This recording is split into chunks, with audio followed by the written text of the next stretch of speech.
Bonjour, j'espère que vous allez bien ce vendredi matin. Je viens vers vous avec la voix un peu enrouée et le nez un peu pris parce que je suis en train de lutter contre un bon gros rhume. Mais je suis néanmoins ravie de vous retrouver aujourd'hui pour ce petit live un peu improvisé pour répondre à plusieurs questions qui m'ont été posées sur les différences entre les différents livres. Et c'est vrai qu'il y a beaucoup de nouvelles personnes qui sont arrivées sur ce compte au cours des dernières années, et finalement depuis le premier livre qui est sorti il y a 5 ans jusqu'à celui-ci qui est sorti cette année, eh bien vous vous posez beaucoup de questions sur les contenus et ce que vous allez trouver à l'intérieur pour vous accompagner dans les pratiques de yoga du visage. Donc ce livre-là, tous ces livres ont été écrits aux éditions Le Duc, mon cher éditeur avec qui j'ai une joie sans cesse renouvelée d'écrire des ouvrages. Et donc le tout premier, celui que vous trouvez encore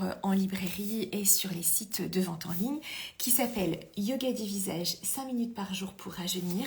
C'est vraiment une pratique introductive dans laquelle vous avez 25 exercices de yoga du visage qui vous sont décrits, ainsi que des exercices de yoga corporel. Et c'est aussi un ouvrage dans lequel est introduit l'acupression. La couverture est en couleur, mais l'intérieur est en noir et blanc. Et vous avez aussi à la fin des petites recettes de produits cosmétiques maison que vous pouvez réaliser à partir de produits 100% naturels pour celles qui aiment finalement être dans cette logique do it yourself entre guillemets, de pouvoir fabriquer des cosmétiques maison. Donc ça c'est le tout premier. Il va fêter ses 5 ans au mois de novembre. Yoga du visage, 5 minutes par jour pour rajeunir. Sur la couverture, il est écrit 25 vidéos inédites de routine anti-âge, parce que chacun des exercices qui sont présentés dans le livre, donc à chaque fois la présentation, c'est le déroulé de l'exercice de façon écrite, avec des photos qui illustrent les différentes positions, parce que chacun de ces exercices a été filmé. Et vous pouvez accéder aux vidéos, parce que c'est vrai que le yoga du visage, c'est une pratique aussi très visuelle, et il est intéressant de pouvoir voir l'exercice filmé. Donc, le tout premier. Ensuite, je crois 2 ans après, a été sorti cet autre ouvrage qui s'appelle « Je m'initie au yoga du visage » et qui porte le nom de guide visuel parce qu'il est richement illustré. Vous voyez la différence par rapport au premier. Donc on a beaucoup plus de photos d'illustration. Le guide est en couleur et pour la petite histoire, en fait depuis maintenant 4 ans, je donne des formations professionnelles de yoga du visage pour finalement diffuser les principes de cette pratique et permettre à la fois à des esthéticiennes, des enseignants de yoga, des naturopathes, des facialistes d'agrémenter leur pratique avec du yoga du visage. Mais ces formations sont aussi suivies par des particuliers qui ont envie d'aller plus loin dans l'expertise qu'elles peuvent avoir de leur visage. Et donc, dans le cadre de ces formations, j'avais rédigé un manuel de formation. Et finalement, quand les éditions Le Duc m'ont demandé si on pouvait étoffer un peu ce premier ouvrage, j'ai repris le contenu de mon manuel de formation que vous retrouvez donc ici dans Je m'initie au yoga du visage. Donc vous avez en fait chaque chapitre qui est consacré à une zone du visage. On a la peau, globalement pour une peau saine, mais après on a le front, le regard, les joues, la bouche, l'ovale, etc., etc. Et donc pour chaque pratique, là encore des illustrations en photo avec un texte écrit. Et puis vous avez aussi des petites choses complémentaires sur l'articulation entre le yoga du visage et la médecine esthétique, etc. Ce livre, il a été transposé dans un jeu de cartes que malheureusement je n'ai pas sous la main, qui s'appelle Mes cartes de yoga du visage. C'est exactement le même contenu que ce livre. La seule différence, entre guillemets, c'est que au lieu que les exercices soient comme ça en livre, il y a pour chaque exercice une carte. Les cartes sont plastifiées de manière à pouvoir être posées dans la salle de bain facilement, à être emmenées aussi de façon plus légère quand vous partez en week-end, en voyage. Vous pouvez avoir juste votre routine illustrée en carte. Et bien sûr, comme dans le premier, on revient aussi dans cet ouvrage sur zone par zone, sur les points d'acupression qui correspondent à chaque partie du visage et qui vont venir soutenir le visage dans son processus de régénération. Il y a eu aussi un petit guide malin. Malheureusement aussi, je pensais l'avoir sous la main pour vous faire ce live, mais je ne l'ai pas. Donc, c'est quelques pratiques qui sont extraits de ce livre, une trentaine de pratiques. On est sur un prix beaucoup plus accessible, autour de 8 euros. Enfin, tous les livres, globalement, un livre, c'est accessible. Mais là, il est encore plus accessible et il a un format poche qui peut être pratique aussi pour être emmené facilement en week-end ou en voyage. Et puis le tout dernier, celui qui est sorti en février 2024, le 14 février, qui s'appelle donc Mes secrets de beauté holistique. Ce n'est pas à proprement parler un livre exclusivement consacré au yoga du visage, parce que voilà, plusieurs personnes me posaient entre les deux, lequel dois-je choisir pour commencer le yoga du visage? En fait, ce livre-là, comme celui-ci, mais celui-ci est plus complet, ce sont vraiment des livres consacrés exclusivement à la pratique de yoga du visage. Dans cet ouvrage ici, Mes secrets de beauté holistique, je souhaitais aller beaucoup plus loin dans l'approche, parce que c'est l'approche que j'aime moi en cours particulier quand je vous reçois, que ce soit en cours en présentiel sur Paris ou en cours à distance, c'est de replacer le visage dans l'écosystème global du corps. Parce que bien sûr, ce qui se passe au niveau de notre visage n'est pas du tout indépendant de nos mécanismes internes, qu'ils soient physiques ou émotionnels. Nous l'avons abordé notamment dans notre live mercredi avec Céline Roy et Virginie Paré, sur justement ces liens énormes qui existent notamment entre le ventre et le visage.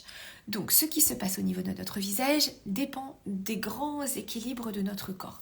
Je suis personnellement formée à l'acupuncture et j'ai trouvé des résultats absolument fantastiques dans mon accompagnement, que ce soit aussi en soins, lorsque finalement on élargit la perspective et qu'on replace les problématiques entre guillemets du visage, que ce soit des manques d'éclat de la peau, de la coupe rose, de la rosacée, des problèmes d'acné, mais aussi le vieillissement dans une perspective beaucoup plus large. C'est ce qui est exploré dans ce livre ici, au travers du prisme des 5 éléments. Les 5 éléments, c'est le point d'entrée qu'a la médecine traditionnelle chinoise pour étudier les grands équilibres du corps. Vous retrouvez une approche très proche dans l'Ayurveda, aussi au travers des typologies Vata, Pitta, Kapha. Et donc l'idée, c'est de se dire finalement, par rapport au déséquilibre que je vois sur mon visage, eh bien, est-ce que je peux le relier à un déséquilibre au niveau du corps? Et très honnêtement, ça fait maintenant de nombreuses années que j'enseigne en cours particulier et j'ai eu la chance de donner beaucoup de cours, donc de pouvoir finalement valider tout cela sur un grand nombre de personnes. Et ça, c'est mon passé d'ancienne économiste statisticienne qui revient en me disant oui, est-ce que je peux finalement valider cette approche auprès d'un large échantillon de personnes?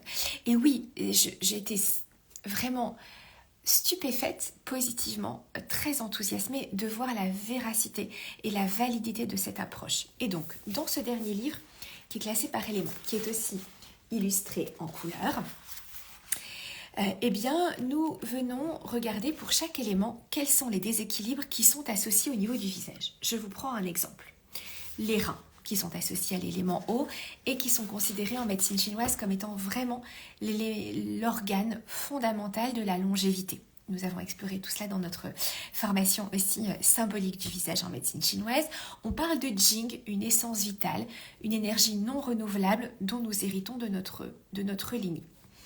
Cette essence vitale, eh bien, selon la façon dont nous l'utilisons, nous allons avoir plus ou moins d'énergie au quotidien et nous allons vieillir plus ou moins harmonieusement et plus ou moins doucement.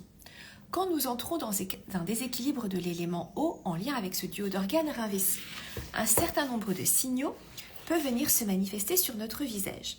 Signaux qui vous sont décrits en fait dans le livre ici, donc je vous en cite quelques-uns, pour le déséquilibre associé à l'élément eau en lien avec le duo d'organes Rin-Vessi. Apparition de signes de vieillissement prématuré. Œdème à différents endroits du corps et du visage, cernes sombres sous les yeux. Et je fais un petit coucou à Fabio du coup qui avait commenté la vidéo avec Céline et Virginie en disant « Est-ce que les cernes sont liées aux reins ?» Donc oui, je te le confirme. Des chutes anormales de cheveux et leur blanchiment prématuré, des retards de croissance, des os fragiles et de l'ostéoporose, des problèmes dentaires, des acouphènes et des problèmes d'audition. Donc si on se dit waouh, je coche énormément de cases finalement dans ces différents symptômes, alors je peux regarder ce que me propose la médecine traditionnelle chinoise quant à accompagnement pour revitaliser l'énergie du duo d'organes Rin-Vessi.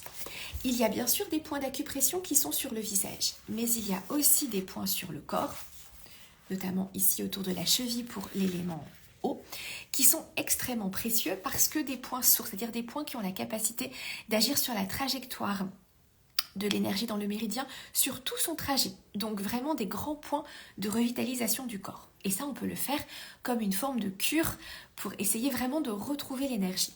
Au-delà de ça, ce que vous propose le livre, ce sont bien sûr des exercices de yoga du visage.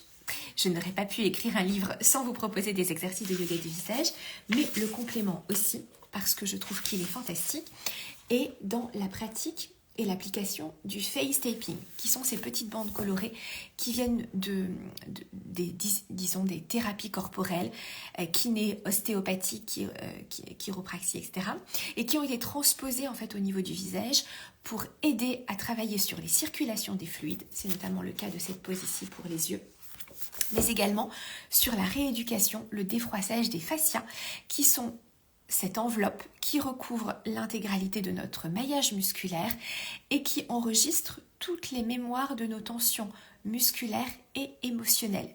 Et nous avons avec le temps nos fascias qui vont se figer, qui vont devenir rigides, qui vont se froisser, et ceci a un impact de très long terme et sur notre bien-être et sur notre esthétique. Impact de très long terme que le taping permet de travailler. Donc voilà la construction de ce dernier ouvrage. Tout cela pour vous dire que ce n'est pas un ouvrage centré sur le yoga du visage, contrairement aux deux précédents, qui existent donc sous plusieurs variantes avec le jeu de cartes et le petit guide malin, mais que c'est un ouvrage qui va vraiment vous permettre d'aller au-delà de la surface finalement, en se disant « Ok, je vois des signaux sur mon visage, ils ne sont pas une cause, ils sont une conséquence de choses qui se passent à l'intérieur de moi et que si je viens résoudre, alors d'une part, je vais bien sûr avoir cet impact esthétique, mais je vais aussi pouvoir améliorer mon bien-être à la fois physique et émotionnel de façon spectaculaire. Et c'est la beauté de cette approche par la médecine traditionnelle chinoise, c'est que tout est lié, nous sommes un écosystème dans son ensemble et notre écosystème que représente notre corps avec nos émotions incluses, eh bien, est en permanence en interaction avec l'environnement extérieur, les saisons, les températures, les êtres qui nous entourent, les situations, et tout ceci fait que nous évoluons. Et quand nous apprenons à revenir à l'équilibre dès que le déséquilibre se produit, eh bien, le chemin est beaucoup plus harmonieux, beaucoup moins chaotique et beaucoup plus doux. Donc voilà pour la présentation de ces 3 ouvrages. Si vous avez des questions complémentaires, n'hésitez pas à les poser ci-dessous. Sachez qu'ils sont pour la plupart, ils sont dans de très nombreuses librairies, notamment dans les FNAC, vous les trouvez, mais aussi chez Nature et Découverte, au BHV à Paris, au Bon Marché également. Donc si vous voulez aller les feuilleter, n'hésitez pas, il est possible d'y avoir accès directement dans de très nombreuses librairies. Je vous souhaite une très belle journée. Oui, petite chose que je voulais vous dire aussi, c'est que Virginie Paré, donc avec qui j'étais en live avec Céline Roy il y a 2 jours, a par ailleurs écrit des recettes, puisque ce que nous mettons dans notre bouche a un gros impact sur la qualité de notre vie et sur la qualité de nos tissus. Et donc pour chaque déséquilibre visible au niveau du visage en lien avec l'élément et le duo d'organes, il y a une alimentation qui vous est recommandée. Et Virginie a écrit pour chaque duo d'organes et déséquilibre, une recette qui là aussi est très joliment illustrée. Les éditions Le Duc ont vraiment eu à cœur de faire les choses avec beaucoup de beauté, je trouve, dans ce livre. Donc une recette simple, savoureuse, qui peut permettre vraiment de mettre en œuvre tous ces principes de façon concrète.